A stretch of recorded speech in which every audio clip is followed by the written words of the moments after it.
Давайте поговорим в этом видео не просто про тренды в духе «в этом году такой цвет моден, побежали туда», «в этом такая ткань, побежали сюда», а про очень долгосрочные явления и морально устаревшие решения в интерьерах. И в этом видео я еще объясню, почему в нашу эпоху эти решения утратили актуальность, давно переосмыслены и не надо их повторять у себя. Вот вроде современные стулья, а что-то в них не то, почему-то не смотрятся они стильно и не украшают собой интерьер, согласитесь.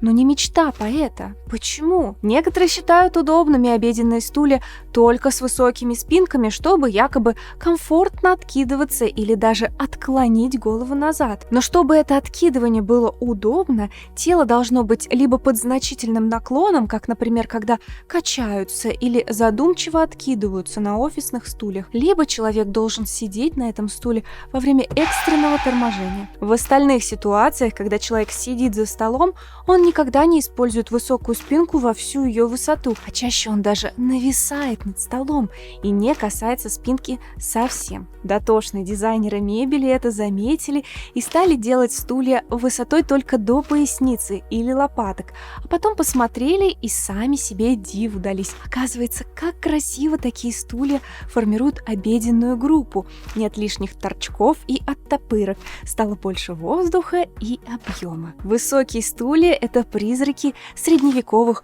ужасно неудобных стульев, суть которых заключалась в том, чтобы показать всем, кто тут классный, а кому положено не отсвечивать. Но это не про удобство. И в нашей жизни очень много вот таких вот визуальных традиций, истинных смыслов которых никто уже не помнит, но считает нужным это повторить. Морально устаревшим является подход, когда вместо кроватей и там, где лучше бы поставить кровати, ставят раскладывающиеся диваны. Помню, видела самодельный проект дома, где в доме с 4 спальнями поставили 4 раскладных дивана, чтобы, когда приедут дети и внуки, то диваны можно было им разложить. А себе раскладной диван вместо кровати поставили, потому что привыкли и вообще, чего это место занимать. В итоге у них в доме получилось 5 гостиных комнат с диванами и ни одной полноценной удобной спальни. И каждый раз надо разбирать диван ради того, чтобы днем было место над ковром.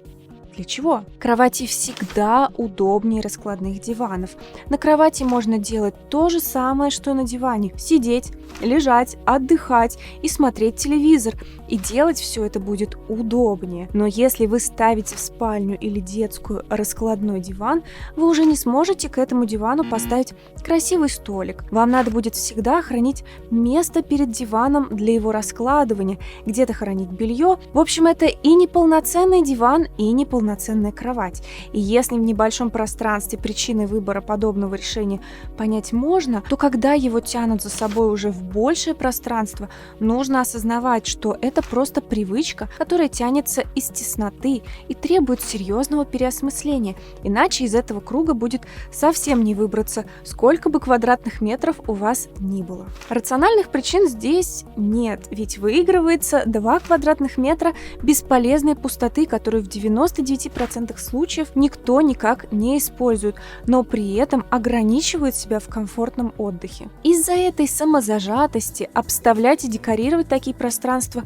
очень сложно, потому что возникает проблема нефункциональной пустоты в центре комнаты. Это выглядит странно и сразу выдают ментальные привычки и их происхождение, и морально устаревший подход к наполнению интерьера. А зачастую раскладной диван и вовсе застывает в одном из своих состояний, потому что его лень каждый раз собирать и разбирать. Единственное место, где трансформационный подход 2 в 1 будет более или менее уместен, это квартиры-студии, но и для этого более подходящими будут кровати, которые откидываются вниз вечером, а утром поднимаются наверх. Тогда сразу и с постельным бельем все становится проще, и матрас удобный, и пространство трансформируется, что помогает психологически переключиться из режима в режим в очень тесном помещении, где от еды до сна все происходит в одном месте. В подавляющем большинстве других ситуаций полноценная кровать всегда будет лучше дивана. Размещение мягкой мебели по периметру – это очень популярная схема обстановки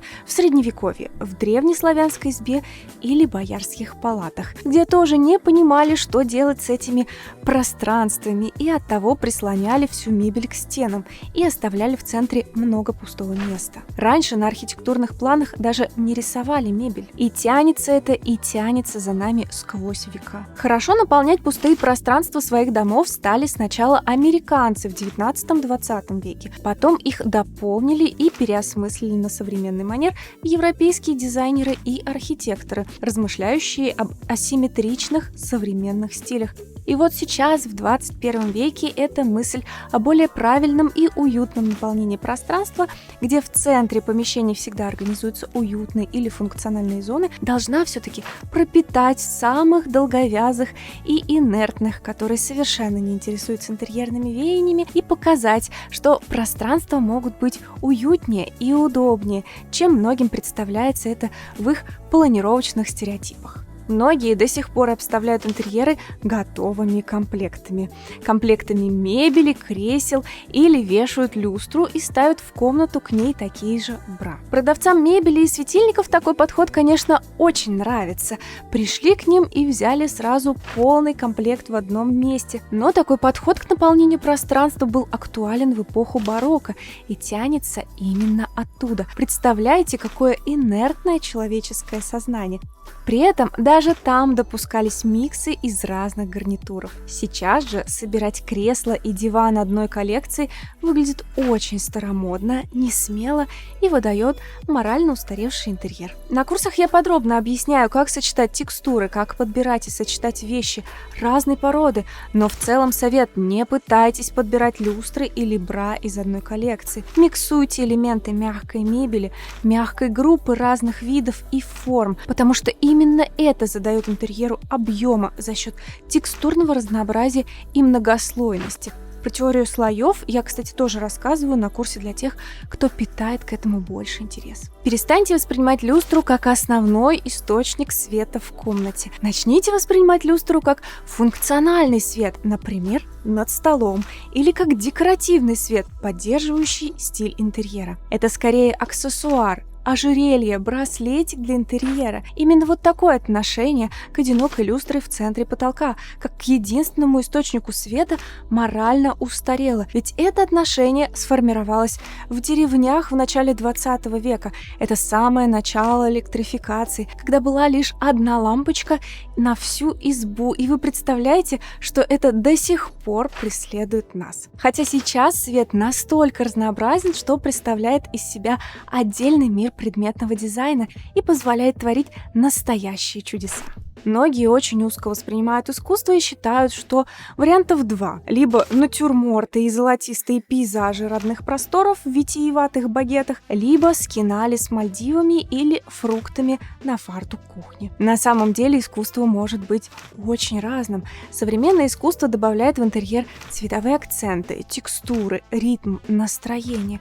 Стильно вписать можно даже детские рисунки. Но к этому надо относиться как к декоративному элементу. Старайтесь не мельчить и даже мелкие рисунки или живопись выделять в большое паспорту, чтобы привлечь больше внимания и задать произведению некоторый статус. Ну а лучше всего будет смотреться в интерьере большой арт или даже объемный декоративный художественный элемент.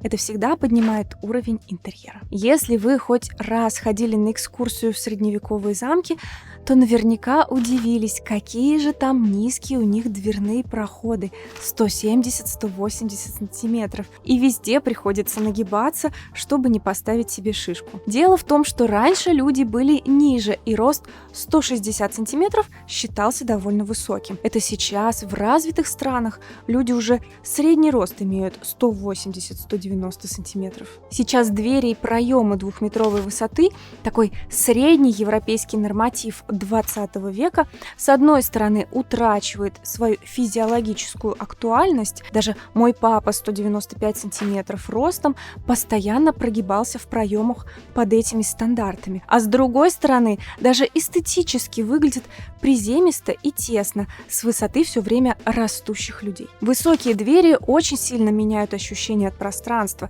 делают его выше, даже при средней высоте потолков, современнее и воздушнее. У подавляющего большинства производителей дверей, даже самых бюджетных, всегда есть двери 2 метра 30 сантиметров, которые уже считаются неким новым стандартом. Даже если у вас нет возможности увеличить саму высоту проема, вы всегда можете использовать фрамуги и получить практически такой же эффект. А вот низкие двери морально устарели в любом стиле.